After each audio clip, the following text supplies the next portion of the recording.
Before we start today's episode, we're going to be talking about our new sponsor. Yes, And this is Freed AI. Have you heard of Freed AI? I have. And it sounds like an amazing product. Yes. Because Lord knows that I spend all my time doing my notes All the time. and all my the time. charting and documentation and coding and everything. And then I get frustrated when other people don't do the same thing. Exactly. So, yeah. And then you're not spending enough Everyone. time with the patient or at home because you're like trying to catch up. Yes, I'm always just stuck on charts, and that's that. I really try not to be looking at my computer when I'm talking to a patient, but it's really hard because once that patient leaves the room, Yeah. I have to sit down and chart everything or go back home, pajama party, Yep. right? And then in bed, start charting, and I'm constantly like, did they say this or they did say that? So then I kind of summarize everything, but Yeah. it's so nice to just have something that literally transcribes everything in the moment before the patient even walks out of the room. You already amazing. have your documentation ready to go. Exactly. That's amazing. And I remember also from my husband when he was working at a clinic, he would be back home and just spend so much time just charting and charting and charting away with his little like notes and then putting them into the EMR and stuff like that. So, which is great because when I spoke with Freed AI, it kind of came from that story where her husband, his name is Ered, he's a computer engineer and he created this for Freed AI because his wife was just spending so much additional time, you know, trying to chart away and keep up with the workload and whatnot. So it's a great product. It's being used right now with more than 12,000 clinicians in every specialty. There's over 1 million notes that are written each month using Freed. Of course, it's HIPAA compliant, so you don't have to worry about protecting your patient safety, which is obviously very important. Yes. And also, it works as a scribe. right? Exactly. And there are a lot of clinics and hospitals that use scribes. However, I can say through experience, it's very hard even with a scribe because at the end of the day, you're not the person writing that note. So maybe something that a patient said might be transcribed by that person in a different way. Right. So it's really difficult because then sometimes you have to double back Yes. to fix those notes. Makes right? sense. So more time. And then also, it was always a bad day when my scribe would call out or quit on me. Which obviously would not That would not happen happen here. with this. Exactly. And also, I will say as well, which I think is brilliant, is that not only does it cover across all specialties, but it covers different languages. Oh, yes. So for me, I have a Wonderful. high Spanish-speaking patient population. Yes. So I was always worried that even if we had one of these systems, I wouldn't really get the benefits of it because half of my visits, or more than half, almost 100% of my visits are mostly in Spanish. Yeah. Right? So then I would say, what's the point in Exact- having these things or these systems that can transcribe if they can't even transcribe in Spanish? It's amazing because Freed AI can work through various languages. So it's not just Spanish, English, they have French, multiple others, all those. which is amazing. It's wonderful. I mean, it just obviously it just takes off so much of that burden of like, and so much of that stress of like, okay, let me try to remember that. Let me chicken scratch that so I don't forget that important thing to put in their chart afterwards or whenever I could get to it. It's a wonderful system. It takes less than 30 seconds to get it up and running. So it's not something that you have to spend so much time learning and trying to get used to it and whatnot. Very user-friendly. Very user-friendly, easy to use. I can say personally, every time that someone introduces a new system to me, I'm like, Of course. here we go. I'm going to have to sit through a whole entire day of training Yeah. and it's going to like back me up into my day. And no, it's very user-friendly. Not the case here. So that on its own is a huge benefit as well, just to get it up and running. I also think it's fantastic that this came from two people that are experienced with this charting and the world of charting and how much time it can take away it's from your personal tailored. life. So it's very tailored and it doesn't come from someone that has never been in a clinic, has never done charting before. And I think that that is a perspective that is so important and it's really Absolutely. unique to Freed AI. Absolutely. So go ahead and give it a try. You can try 10 notes for free. And after that, it costs $99 a month. But you could also try Freed AI using our code Funny50. And you would have to go to getfreed.ai And it's, so let me just spell that out for you. GETFREED.ai, and user code funny50 for $50 off your first month. And trust me, it is worth it. It's wonderful. Give that a shot. And now back to the episode. Yes. Yes. Anyway, we're here like scheduling, doing all the things at the same time because we barely have time. And then like the little bit of time that we do have, we are recording. Yes, we are recording. Exactly. Anyway, so today we're talking about something very random, but very interesting. It's interesting. I feel that it's something that when people talk about weird medical things, they always bring this up. Yeah. Elephantitis. Elephantitis. Yeah. If you don't know what elephantitis is, we're going to dive into that right now. But it's that typical picture of the person sitting and having like massive swollen limbs. Yeah. Which is interesting that you were the one that brought up this topic, given how much you hate parasites. I hate parasites. I just did cringe. Like, you know, like when you have a little shake. I just shook right now. I think it's interesting, but I hate it so much with a passion. I could never watch that show, Monsters Inside Me. Yeah. Never, ever. Yeah. And any time that I'm scrolling through like, you know, TikTok or Instagram or something, and I see anything remotely related to a parasite or larva or something like that, I keep scrolling. I don't want to know. I don't want to know. I don't want to see it. I don't want to do anything. I'm glad that we're, at least in my TikTok feed, like we're over that trend of the parasites and the removal. Remember when I was like, well, you went on a whole real hard, like passionate stance on like the Target lady. Oh yeah, the Target. Speaking of one, I got started on the Target girl. Back to a few episodes on that. Like talk about clickbait. Exactly. Like, but it was like trending hard on it. Of course on, it like, was. TikTok, you know. So was eating boric acid. Ugh, it's kind of a stupidity. It's so crazy. Like, don't get me wrong. I think TikTok has really brought a lot of positivity into this world. But the one thing I feel that has been negative is that people have lost their how could I explain it? I think there's a lot of people that have lost their need for integrity on the app. Yeah. I see So what you mean. if I pop up and I say the sky is gray, People are gonna start wondering. people are gonna start wondering. Yeah. You know, Instead so of like automatically being like, no. no, exactly. Yeah. So I feel that is one of the biggest problems that I've seen with TikTok is that it's lost a lot of integrity. Yeah. But Like, anybody could go and say whatever they want. exactly. You know. But here we are, podcasts like us, that we are. Integrity. Yes, we are trying to keep our integrity. We're trying to do everything that is evidence-based. Yes. Even if it's something that's new, Yes. things that are trending, we talk about it so that people learn about it, We debunk. and we debunk a lot as well. Yes. So, yeah, sorry, went on a tangent. All right, elephantitis. Back to elephantitis. I also was Get off wondering, my like, soapbox. oh, I understand how we got there because of the parasites. Yeah, the and parasites. then TikTok. And then And then TikTok. phew, there we went Yeah, off. All right. exactly. I always like to like, how did we get there? Yeah, exactly. If you don't know us by now, this is Julia Welcome. and Evie, and we go on a lot of tangents Big on time. our shows. I feel like this show is sponsored and fueled by caffeine and ADHD tangents. Yeah. Pretty much. You know, it's just like having a little conversation with us. No big deal. I mean, it's a podcast, right? We'll eventually get back to the main point of the topic. Yeah. I mean, we haven't even started it and we're like 6 minutes in, but hey. Okay. All right, let's get things started. So what is elephantitis? What is it? So elephantitis is a medically termed lymphatic filariasis. Okay. Yummy. Yeah. So filariasis is a parasite. Okay. And it's a tropical parasitic infection that affects the body's lymphatic system, pretty much a crucial network responsible for circulating lymph fluid and removing toxins from tissues.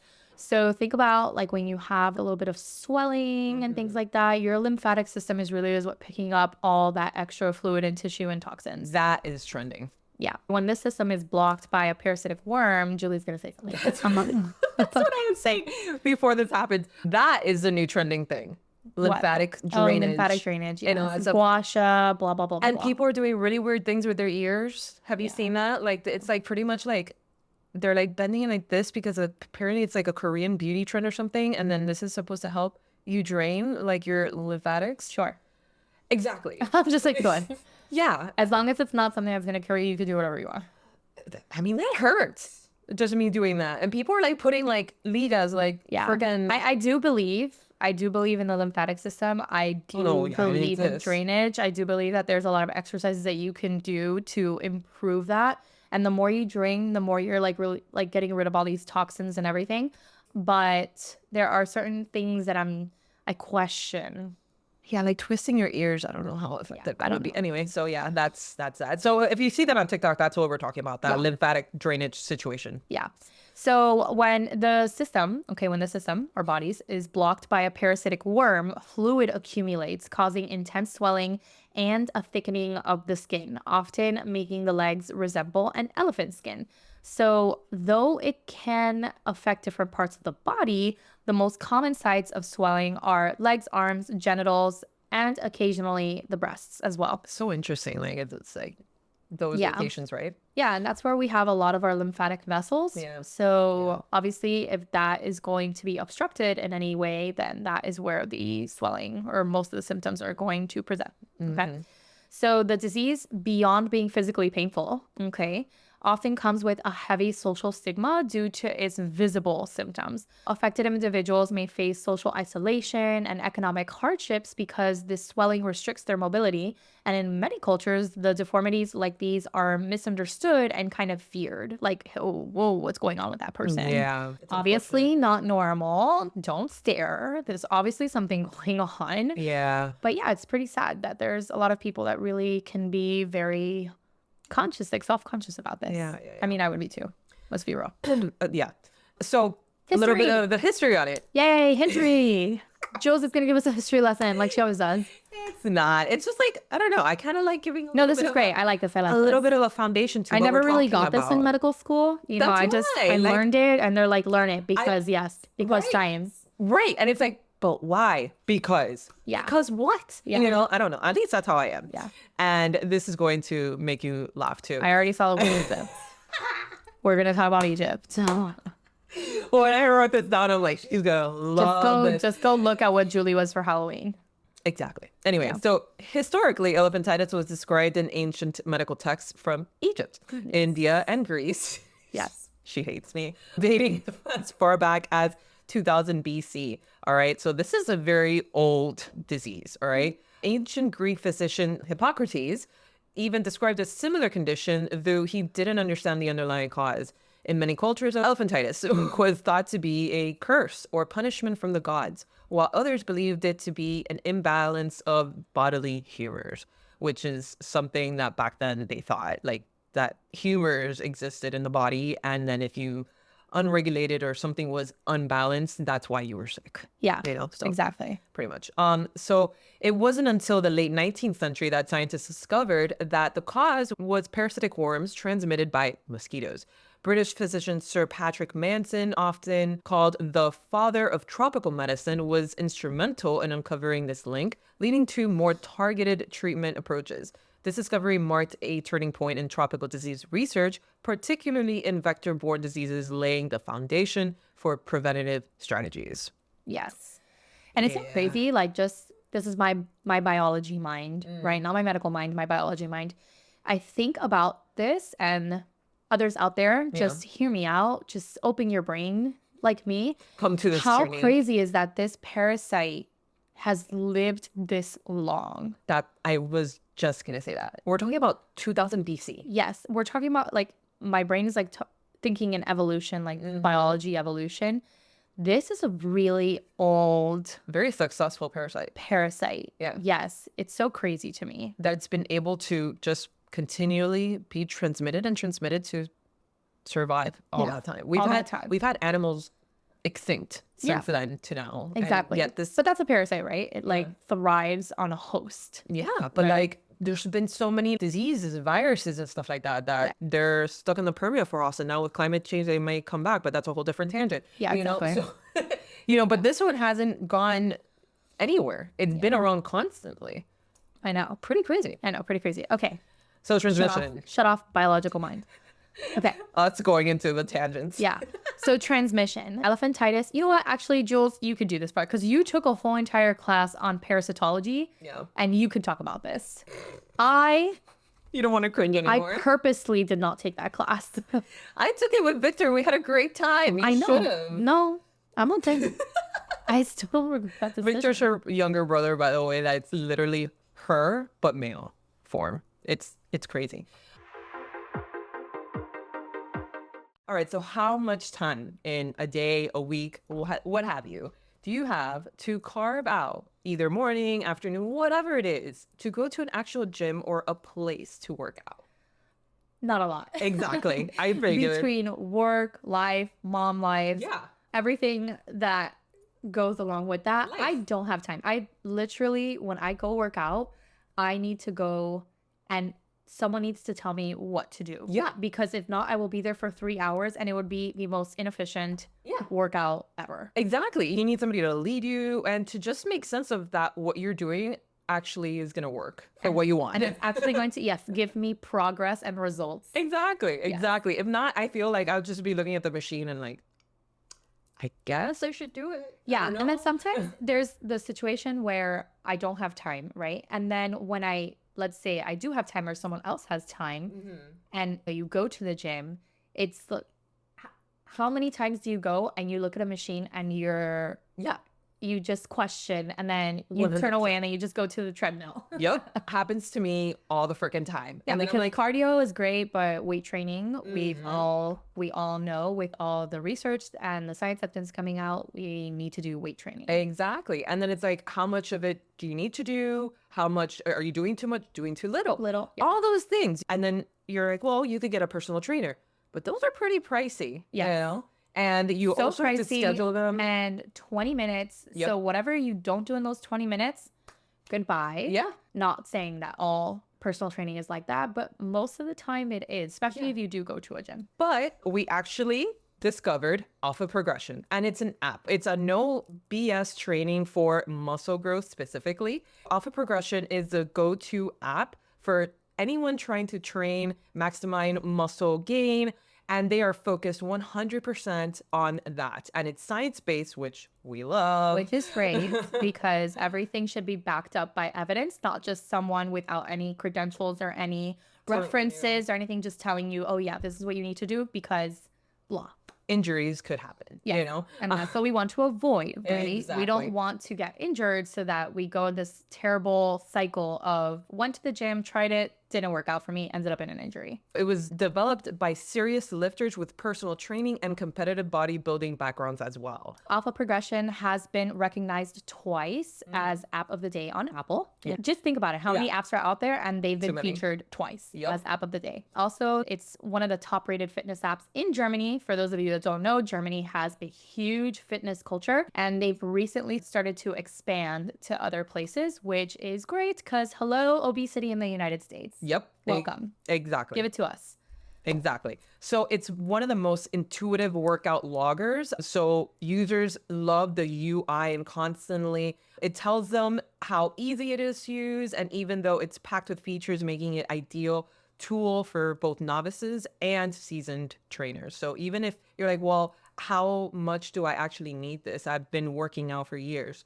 It will probably show you something that you didn't know or how much of something you should be doing, etc., according to your actual level in working out. Because again, it's science-based. Also, when you put in all your information, obviously your height, your weight, how active you are, they also take into consideration what machines you have. What don't you have? Do you have anything at all? Yeah. So it's really very much tailored to the person that is doing the workouts. It's all made from scratch. So you have your own plans. It's really quality wise that our plans measure up to the best personal trainers in the world. They had a coach that charges $500 a month do the app, and it told them he would have done exactly the same thing. Exactly. Another big thing about the app is that strength training is all about progression, right? So then their actual algorithm analyzes past performances and gives recommendations for weight reps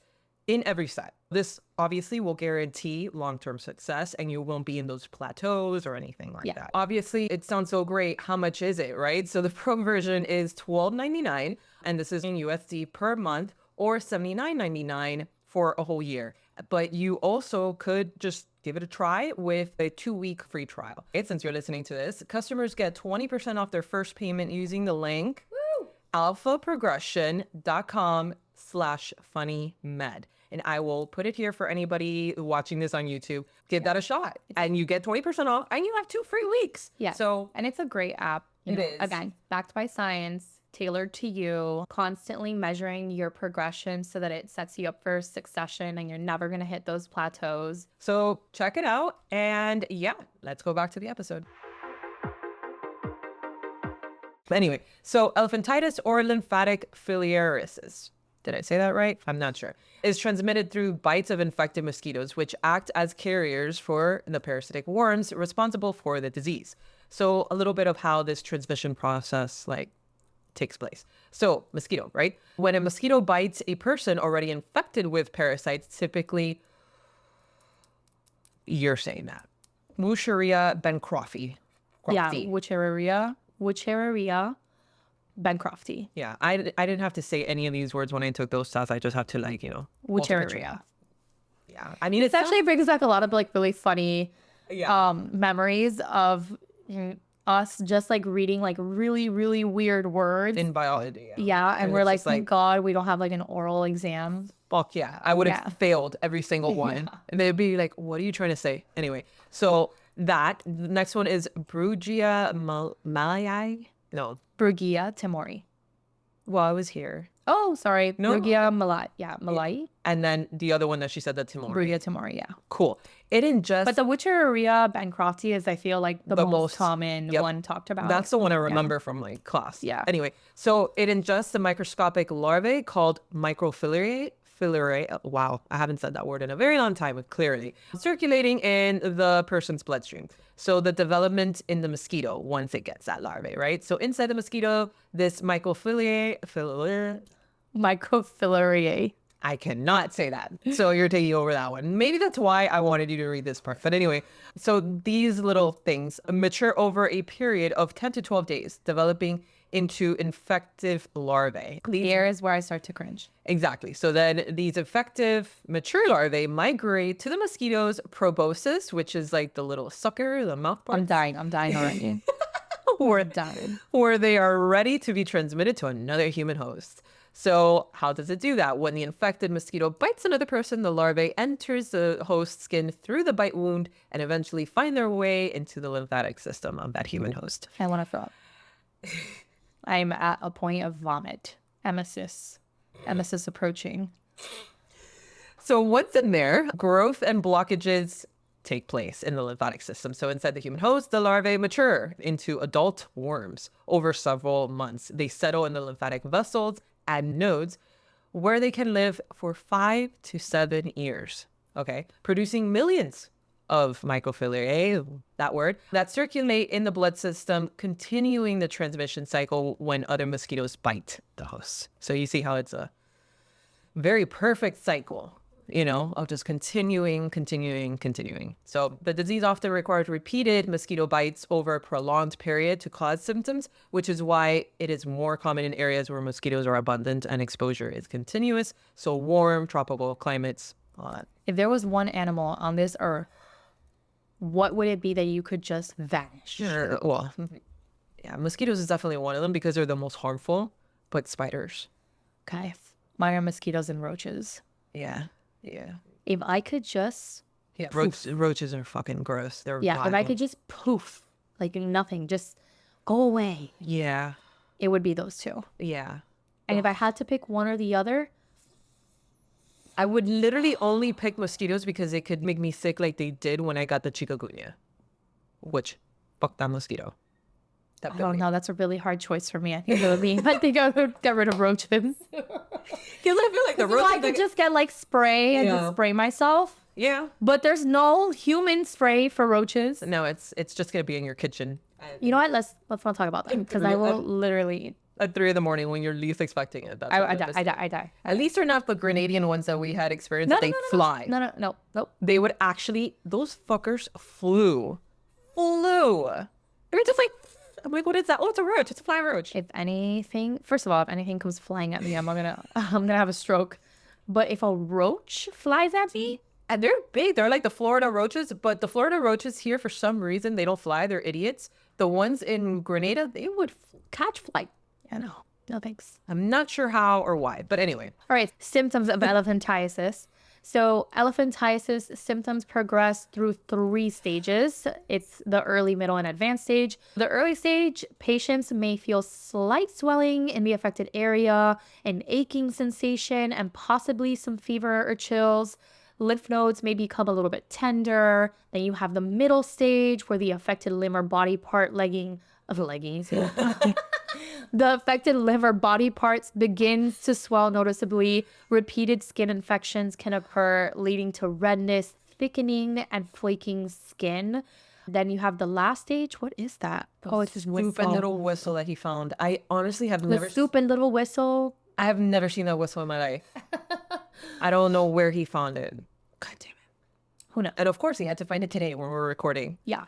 And then the final stage is the advanced stage. This is that one that's like, that obvious symptom of swelling. So extreme swelling and irreversible changes to the skin texture, thickness, and elasticity, making it look like that typical elephant skin. Mobility in the affected area can also become pretty limited because of all that significant swelling. And then secondary bacterial infections are common due to skin fissures and reduced immune responses. So basically, your skin is so taut, it's so stretched out, it's so swollen that it starts actually creating fissures in it, which is extremely painful and prone to infection. Of course. And it kind of then, I feel like it would increase in transmission too, right? Because that's an infected limb. Yeah, because it's an infected limb. So let's just say you just had something come and land on there, then that's an open wound. Exactly. Oh, Yeah. my God. Then this swelling it doesn't only affect the physical health, but also impacts mental health. Yeah. As patients often feel like, they're just at a loss of like independence, dignity, affecting their relationships and economic productivity. If you see the final stages of this, you will understand it is so much swelling that they cannot even move. Yeah. Yeah. And it's painful. You're in constant pain. Terrible. So, prevalence. How common is this? Because it sounds absolutely horrible and super scary, right? Elephantitis affects approximately 120 million people globally, with over 40 million suffering from advanced cases like that last stage that she was just talking about. And this is all according to the World Health Organization. It's most common in tropical and subtropical regions, especially in sub-Saharan Africa, Southeast Asia, the Pacific Islands, and parts of South America. It's considered a quote-unquote neglected tropical disease because it primarily affects poor communities where access to healthcare and mosquito control is limited.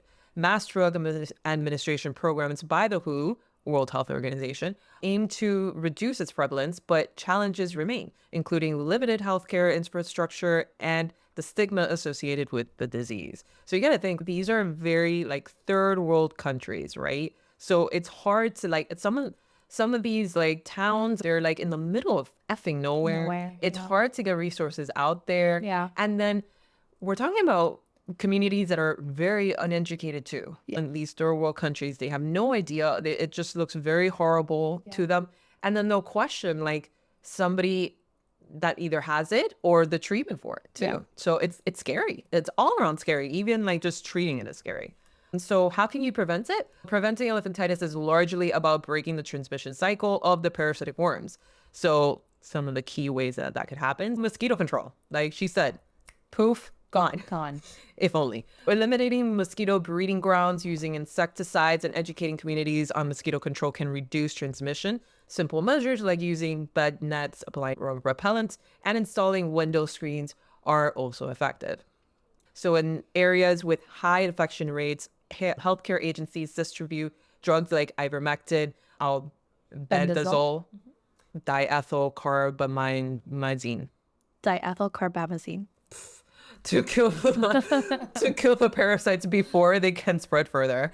So this mass drug and what is it again? Administration aims to treat entire populations to halt the parasite's life cycle. Because again, if you just like that cycle, that circle, you know, of the development of this larvae and parasite, if you could just stop it in one of its points, then you could pretty much obliterate it in that community. And eventually just, like I said, eliminate the disease. So community education, awareness campaigns, educating people about the transmission and early symptoms and preventative measures really, really helps dispel all those myths and even the stigma associated, unfortunately, with the disease. Yeah. Yeah. All right, so treatment and cure for elephantiasis. So while there's no quick cure for elephantiasis, there are several treatments to manage the symptoms and reduce the severity. 1, medications. Drugs like diethyl carbamazine, or let's just tone it down to DEC, and ivermectin effectively kill the microbabies, right? So that microfilariae, okay, I'm just going to say microbabies. Yeah, I should have said that because... Yeah. So effectively kill the microbabies and then reduce the transmission, but may not fully reverse the lymphatic damage. Okay, so you're getting rid of the thing that is causing the disease, but your symptoms may not go away. These drugs are distributed in affected areas to actually prevent the disease from even spreading. Medication for elephantiasis, such as DEC, ivermectin, albendazole, is highly effective for killing the parasites and preventing further spread of the disease. However, it may not fully reverse the lymphatic damage for several reasons. So 1, permanent lymphatic system damage, all right? So the adult worms can live in the lymphatic system for years, causing persistent inflammation and blockage. Over time, this chronic inflammation leads to scarring and structural damage to the lymphatic vessel. Even after the parasites are killed, the scarring may actually remain and then permanently disrupting the lymph flow and resulting in long-lasting or irreversible swelling. Yes, you just killed the parasite that's causing the obstruction, but the thing is that you have just had years of constant chronic inflammation that is going to degrade those lymphatic vessels so that when you do kill that, the damage has already been done. Yeah. Again, you can have fibrosis and tissue thickening as well. So repeated infections and inflammations can cause exactly what I just said, like that thickening and hardening of the tissues, which we call fibrosis. And then the fibrosis is not reversible with medication, as the tissue changes can become more permanent, contributing to the classic thickened, hardened appearance of the skin. Which is why they call it elephantitis, because then it looks like that thick skin of an elephant. Yeah. And then you can also lose that elasticity of the lymph vessels. So these lymphatic vessels rely on elasticity and smooth function to transport this lymph fluid effectively. So when the vessels are damaged by all of that fibrosis, then they lose that flexibility. So not only their function, but their flexibility, which that can also, just worsen all the symptoms, and medications cannot restore. Okay. You can have, and then all of this will result in something called chronic lymphedema. So it's just persistent fluid buildup, lymphedema, caused by the lymphatic blockage that doesn't fully resolve even after parasites have been completely removed. So the lymphedema creates a cycle where increased pressure and swelling causes further damage to the lymphatic tissue, maintaining the blockage even after parasites are completely cleared. We did touch upon this a little bit earlier, but because of all of that, you can have secondary infections. So obviously primary infection was that filariasis, and then now secondary infections because of the damage. Once that lymphatic system is damaged, the affected individuals are more prone to secondary bacterial infections, and that can also worsen swelling, tissue changes. And then these infections can also contribute to the long-term changes that aren't reversible by antiparasitic medications alone. And then think about that. It's like more medication, right? Antibiotics and all of that you need for the secondary bacterial infections. Yeah. So while medications play a really critical role in the spread and halting and further damage and reducing the transmission, then additional treatments like lymphatic drainage, skincare, and sometimes surgery is often needed to manage the symptoms and improve the quality of life for certain patients in advanced cases. So a couple of interesting tidbits, just random ones for elephantitis. In pop culture, elephantitis has sometimes been misrepresented in movies or folklore as something that affects only certain quote unquote cursed people or is spread through casual contact, which is just not true. You need the mosquito. You need like an open source to like get those baby parasites into your system. And then the psychosocial impact. The stigma of having elephantitis can sometimes be as debilitating as the physical symptoms. In some cultures, affected individuals are shunned, leading to severe mental health issues. Community support and awareness can make a huge difference with that.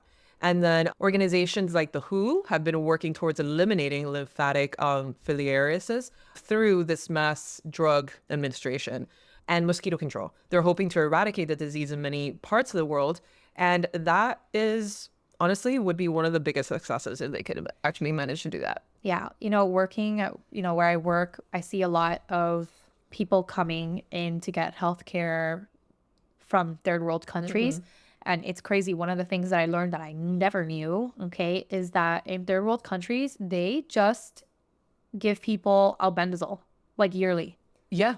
Like and they'll come to clinic and they're like, hey, it's been 3 years. She hasn't been, deparasitized. And then I was like, at first, I'm like, what does that mean? That's another thing that you see a lot in TikTok, that it's like people from South America or whatever. Yes, it's just every year they take like a dose of albendazole or a dose of something, and then they just... And it's just not practiced here. It's not practiced here. Well, we're not a third world country. Right. That's why, So we have a lot more resources and things to do. And blood tests and stuff. Yes, but I tell patients, I'm like, hey, we can test for parasites and things like that. But truly, it's not practice to just give you albendazole. Yeah. You know what I mean? Exactly. And it's so hard for them to comprehend. I could only imagine. And any symptom. They could literally have a muscle twitch and they're like, it's a parasite. Yeah. Grinding teeth, parasite. Yes. Oh my God, that is one. Stay tuned for the debunking series that we have ongoing, because that is one of them. The grinding teeth. Some people believe that it was so much that I had to look up research on it. Don't say it. I know, I'm not just gonna say stay it. tuned. Yeah. And then we'll tell you if it's true or not. Yeah. But yes, but that one is very kind common. of just like they haven't been departed. Migraine. I keep having this migraine. It's like maybe you're just chronically dehydrated. Yeah. Or maybe you have a worm in your brain. I'm just kidding. I'm just kidding. Okay, well, that was elephantiasis. Yeah, that was it. I hope you guys liked it. Definitely check out our Patreon, patreon.com/20 minutes and podcast, where we have episodes like this, over 60 of them, ready and available. That is crazy. To you. Exactly. There's 2 different tiers. There's one tier that is just for audio, and then there's another tier that you could watch them. And you also get these episodes, the video format, a week in advance if you're a Patreon subscriber. So check that out. Also, you get 10% off our merch. So check out our merch. And we have holiday merch. It's coming up. So stay tuned for that. But anyways, in the meantime, check out our current merch. Okay, that's already been out there. It's, with our standard... Our basics? Our basics merch, which I love. I really do love it. I don't have my hoodie here right now. I have it in the car because I use it all the time. So check out our merch, and it's all going to be linked wherever it is that you're watching or listening to this. And we appreciate you all. Thank you for tuning in. If there's anything else that you would like us to cover, check out our socials. We're pretty much everywhere, and let us know. And we'll see you on the next one. Bye.